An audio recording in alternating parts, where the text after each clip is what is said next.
Olá, futuros calouros, eu sou a professora Mariana Purcota, sou professora de Física C e hoje então a gente vai ter a aula 8, corrente elétrica, gerador de corrente e circuito, certo? A gente agora vai falar de eletrodinâmica, até então a gente estava falando de eletrostática, certo? Agora, a partir da aula 8 até a aula 15, a gente vai trabalhar com eletrodinâmica, tá? E o que, afinal, é eletrodinâmica, tá? Ela estuda, então, o movimento das cargas elétricas em movimento, tá? Quando elas se locomovem, então, de um lugar até outro de forma ordenada, tá? Tudo isso começou, né, segundo o que a história diz, com Thomas Edison, quando ele inventou a lâmpada lá em 1879, isso. E daí, aqui até tem uma fotinha da patente dele, né, lá de 27 de janeiro de 1880, tá? Que ele patenteou essa lâmpada, que ele tinha aqui um filamento de carbono, né, de bambu carbonizado. E daí aqui ele tinha um invólucro de vidro e no seu interior ele tinha vácuo, certo? Então, através disso, essa foi a primeira lâmpada com que o Edison ele patenteou, né? E assim iniciou-se com mais fervor o estudo desse assunto, tá? Mas quem ajudou muito também foi o Alessandro Volta, que é esse carinha aqui, tá? Ele inventou a pilha ou bateria, né?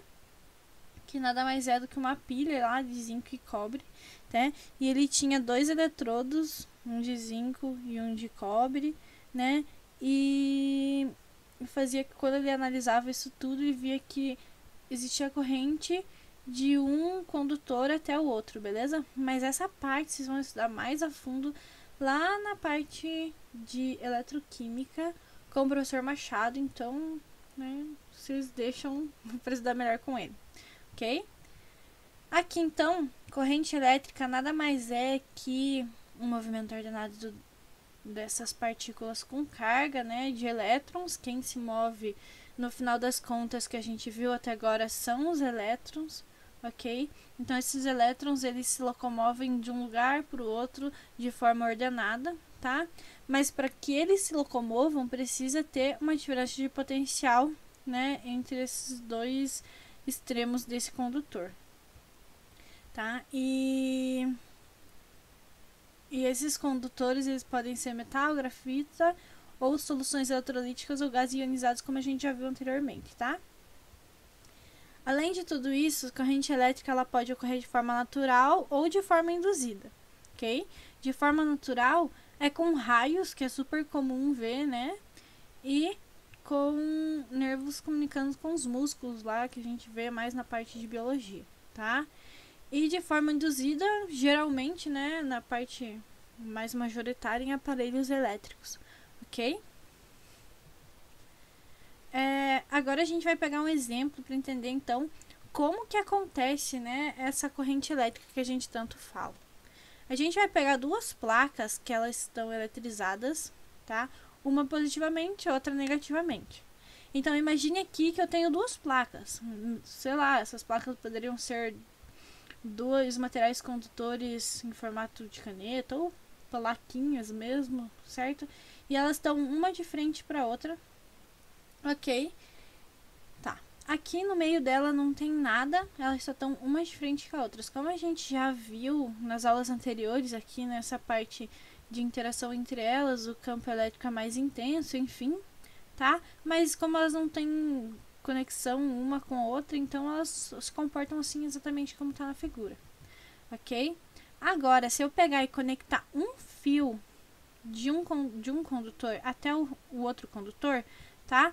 Elas vão entrar em equilíbrio eletrostático, porque o excedente de elétrons que está aqui, ele vai ir para essa carga, para esse corpo positivo, ok?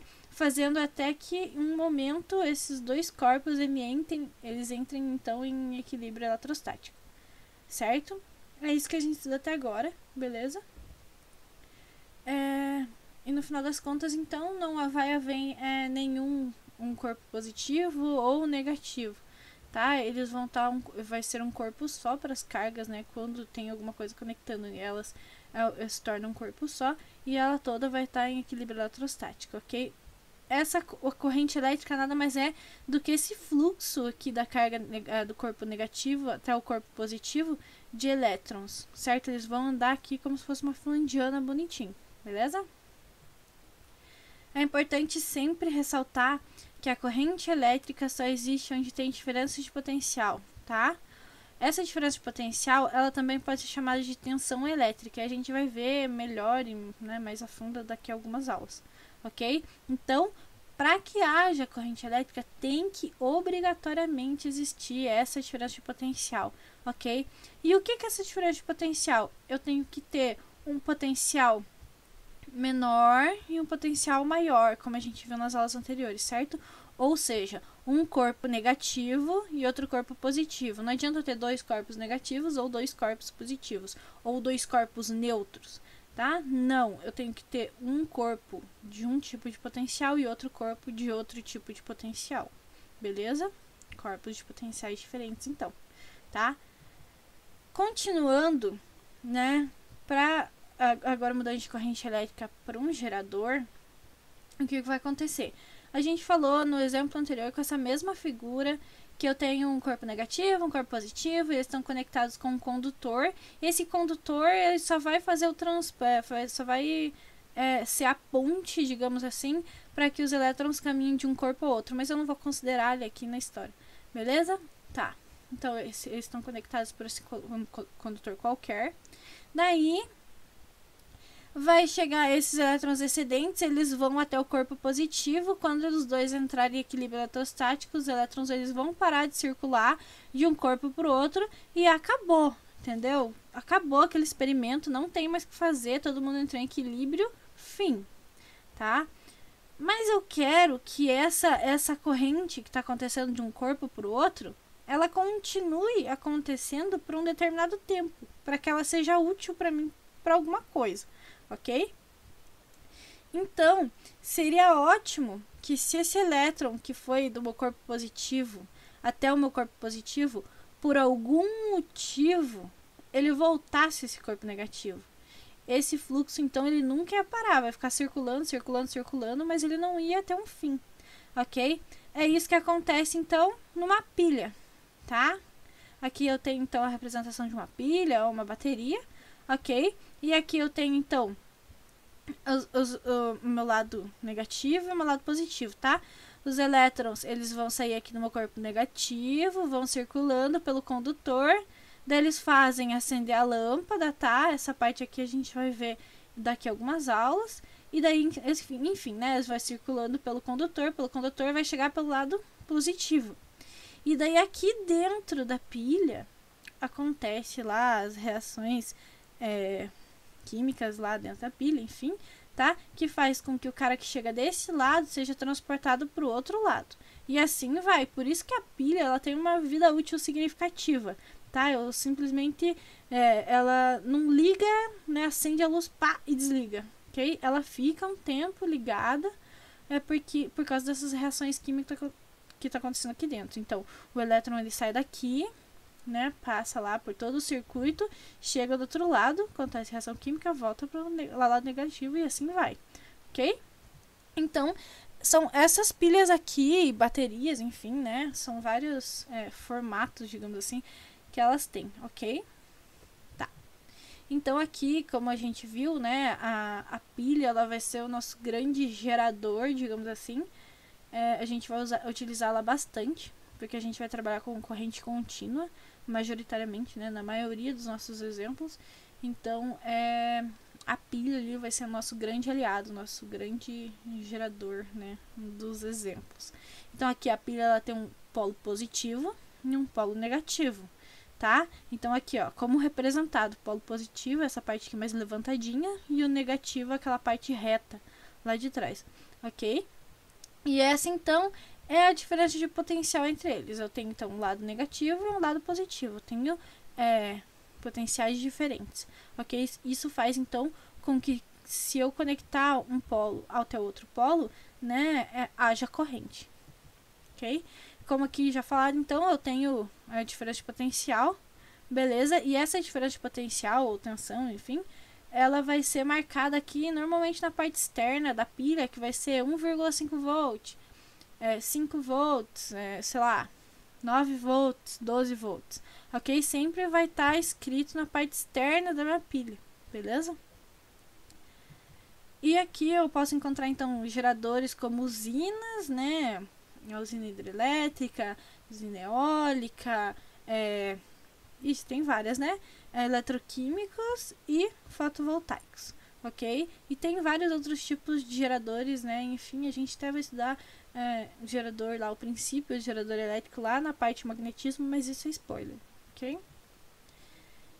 Beleza. Aqui nesse exemplo, deixa eu voltar aqui no slide anterior, que a gente viu como acontece na vida real, tá? Acontece então que o elétron sai do polo negativo e vai até o positivo. É isso que acontece, certo? Quem está nas últimas camadas de valência é os elétrons. São eles que têm capacidade de sair circulando para lá e para cá, ok? Então, aqui o sentido da corrente elétrica real, né, que acontece realmente na vida, né, é o do negativo para o positivo. Quem circula são os elétrons. Só que antigamente não se acreditava, ok? Acreditava-se então que quem caminhava por aí era a carga positiva, ok? Como eles não tinham conseguido comprovar quem ia para lá, quem ia para cá, eles sabiam o que acontecia, tá? Então foi convencionado que a corrente ia do positivo para o negativo. Então a gente vai trabalhar com dois sentidos de corrente, tá? Sentido real, negativo para o positivo, e o sentido convencional, positivo para o negativo, tá? A gente vai utilizar, na maioria dos casos, o sentido convencional, tá? A gente pode até usar no sentido real, a gente vai usar principalmente lá no magnetismo, mas sempre, então, na maioria das vezes, né, não posso dizer sempre, mas na maioria das vezes, então, vai ser sentido convencional, ok? Tá? Então, aqui, ó, quando se trata de sentido de corrente, vai ser sempre o sentido convencional, tá? Eu vou tentar sempre avisar, tipo, olha, a gente tá usando o sentido real da corrente, agora a gente tá usando sentido convencional, tá? Mas, né, tomem como base, então, sempre sentido convencional, ok? A gente só vai mudar isso lá, né, quando a gente entrar no magnetismo e principalmente no efeito Hall, ok? Na intensidade de corrente, então, né, se a gente pegar e analisar um condutor, vamos analisar esse daqui que está aqui no cantinho, né? Se eu analisar ele, por ele vai passar uma quantidade de carga. E o que é a carga, tá? É uma quantidade de elétrons que está passando por esse condutor, beleza? E se eu analisar, então, essa quantidade de carga que passa por esse condutor em um determinado tempo, eu vou saber qual a corrente que passa por ali, ok? Se eu quero saber a corrente que passa por ali, né, eu analiso a carga por um determinado tempo. Se eu sei isso, né, eu gero essa fórmula aqui. Então, eu tenho o módulo de carga. Por que o módulo? Porque lá, né, quando a gente analisa no sentido real, é negativa. Quando é no sentido convencional, é positiva, né? Então, para que, enfim, a gente sempre utiliza um módulo dessa carga indiferentemente do seu sinal, tá? E a intensidade de corrente elétrica e o tempo, tá? Sempre no sistema internacional, tudo que a gente for trabalhar, ok? Só queria chamar atenção aqui que a gente tem uma unidade nova, que é a unidade ampere, tá? Que é a unidade de corrente elétrica. Essa unidade, ela foi dada em homenagem ao André-Marie Ampère, que foi um estudioso da área, tá? Queria tentar vocês também que aqui, ó, eu tenho a unidade Ampère, a unidade Coulomb, em letra maiúscula, então eles são homenagem a pessoas, né, que foram importantes nessa área, tá? Já aqui é uma unidade mesmo, ok? Então aqui essa é a fórmula da corrente média, tá? Guardem ela assim com carinho no coração de vocês, que vocês vão usar ela bastante, beleza? E aqui só um lembrete, em um gráfico a carga Q é numericamente igual à área de baixo do gráfico. Então eu posso descobrir, né, através dessa fórmula aqui, o Q, mas digamos, se eu fizer um gráfico da corrente pelo tempo, eu também posso descobrir o Q pela área de baixo do gráfico. A gente já vai falar disso daqui a pouquinho, tá? A gente vai trabalhar com dois tipos de corrente elétrica, que é a corrente contínua e a corrente alternada, tá? Na maioria do nosso curso, a gente vai trabalhar com corrente contínua. Lá bem no finalzinho, com a corrente alternada, tá? Mas não existem só esses dois tipos de corrente. Existem outros tipos que a gente pode manipular, de corrente de pico, com ruído, sem ruído e assim vai. E existe uma longa lista, ok? Mas as principais são a corrente contínua e a corrente alternada, tá? E se eu gerar um gráfico da minha corrente contínua, né? Eu tenho, então, uma reta aqui, ó, simplesinha, tá? Ela sempre vai ter o mesmo módulo, sentido constante, vai ser sempre igual, indiferentemente do tempo que passe, tá? Isso quer dizer que o cara que gerou essa corrente é um gerador constante, é um gerador contínuo. Quem pode ser esse gerador, tá? Pode ser uma pilha, uma bateria e assim vai, tá? Eles sempre vão ser geradores de corrente contínua, tá? Então, por isso que eu falei alguns slides que a gente vai utilizar muito a pilha e a bateria, tá? Porque eles são os caras que fazem com que se tenha corrente contínua, tá? Existem outras formas, né? Mas essa é a parte, um gerador mais simples, digamos assim, uma análise mais simples daquele circuito. E eu também tenho a minha corrente alternada, tá? Que ela pode ser chamada de CA ou AC, a corrente contínua de CC ou DC, tá? O módulo, ela vai variando aqui, ó, conforme o tempo. Então, hora positiva, hora negativa, e assim vai oscilando lá em seno, tá? Ela parece bastante aqui um gráfico de seno, né? Então, esse é o gráfico da minha corrente alternada, ok? E os exemplos delas são a linha de alta tensão, geradores. A gente vai ver lá na parte de magnetismo, quando a gente trabalha com o princípio de gerador, você vai ver que ele vai gerar uma corrente desse tipo aqui, tá? Não vai ser contínua, ela vai ser convertida para contínua, ok? Nessa rede doméstica, a corrente que chega aqui, né, que sai da tomada da gente nas nossas casas, também é alternada e assim vai, tá? Ela é uma corrente de transmissão, então, tá? E só lembrando aqui, então, como a gente já viu no slide anterior, que um gráfico com carga Q é numericamente igual à área de baixo do gráfico.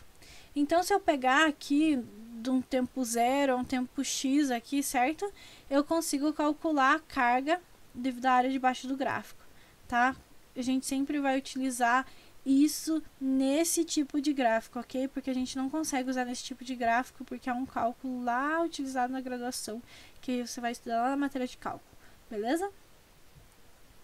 E eu posso ter 5 efeitos dessa corrente elétrica que a gente está estudando até agora, tá? O primeiro deles é o efeito magnético, certo? Que ele manifesta-se, então, criando um campo magnético em volta daquele condutor que ele está trabalhando, tá? Como, por exemplo, uma bússola, tá? Uma bússola orientada devido ao campo magnético, tá? É um efeito magnético que acontece sobre ela. Aqui eu coloquei, então, um efeito lá que acontece no ferro fluido, beleza? O efeito químico, tá? Que são reações químicas que acontece quando a corrente atravessa soluções, né? O exemplo disso tudo é a pilha, acho que é o exemplo mais comum que existe. Efeito luminoso, né? Que a emissão de luz em gases rarefeitos aqui, nossa lâmpada fluorescente. Efeito fisiológico, que é a passagem de corrente em organismos vivos, ok? E por último, mas não menos importante, o efeito Joule, nosso querido e amado efeito Joule, que é sobre agitação de moléculas, tá? Essas agitações de moléculas fazem com que a coloração daquele corpo mude, né? Fazendo então com que esse filamento, aquele brilho suficiente, né, para que ele ilumine um lugar. E a agitação das moléculas, certo? O efeito Joule nada mais é que a agitação daquelas moléculas. E aquelas moléculas, elas fazem com que esse material aqueça. Ok? Para finalizar, então, exercício, certo? Primeiro da Unifesp, que fala assim: num livro de eletricidade você encontra 3 informações. A primeira afirma que isolantes são corpos que não permitem a passagem de corrente elétrica. Tá correta. Ok? Isolantes é isso aí mesmo, né? São corpos que não permitem a passagem de corrente elétrica porque os elétrons eles estão, como a gente já viu lá na aula 1, eles estão bem pertinho do núcleo, certo? Então, eles não estão longe o suficiente para que saiam passeando por aí. Então, tá correto, tá? A 2 fala assim. A segunda afirma que o ar é isolante, tá? O ar, ele é isolante, ok? Mas se ele for imposto a ele lá uma diferença de potencial muito grande, pode acontecer, por exemplo, um raio e ele ser ionizado e virar condutor por um tempo bem curtinho, ok? Mas não deixa de estar correto. E a terceira afirma que, em média, um raio constitui uma descarga elétrica correspondente a 10.000 amperes que atravessa o ar e se desloca da nuvem à Terra cerca de 20 coulombs. Pode concluir que das 3 informações são, tá? Então, a primeira afirmação concluiu que é verdadeira, a segunda também. E a terceira, ele está falando sobre um raio. Só que se a gente analisar essas 3 afirmações que está falando, né? Uma afirmação está discordando da outra, certo? Porque se ele fala que... Quer ver? Deixa eu achar aqui. A segunda afirma que o ar é isolante, certo? E daí na terceira ele fala, mas num raio acontece isso e isso. Então a terceira afirmação está discordando da segunda afirmação, ok? Então aqui eu não posso afirmar que essas 3 afirmações elas estão concordando, né? Elas são coerentes, porque uma está conflitando com a outra. Então aqui, né, eu tenho que falar que elas são conflitantes, beleza? Porque primeira e segunda é verdadeira, né? E a terceira está conflitando da primeira e da segunda. E ela então pede para eu confirmar essas informações ali, calcular o tempo do raio, né, daquela descarga. Que se eu utilizar então essa fórmula aqui da corrente média, dessa corrente média, né, eu vou ter que a variação de tempo de uma descarga elétrica é de 0,002 segundos. É muito rápido, ok? Então, a minha resposta correta é a C, tá? Conflitantes e que o intervalo de tempo médio de uma descarga elétrica é de 0,002 segundos. Certo? O exercício 4 da apostila, né? Fala assim. É da Universidade Federal de Pernambuco, tá? O gráfico mostra a variação da corrente elétrica 1 em ampere num fio em função do tempo t. Então, aqui eu tenho um gráfico de corrente pelo tempo, ok? Qual a carga elétrica em coulomb que passa por uma seção transversal do condutor nos primeiros 4 segundos? Ok. Eu poderia utilizar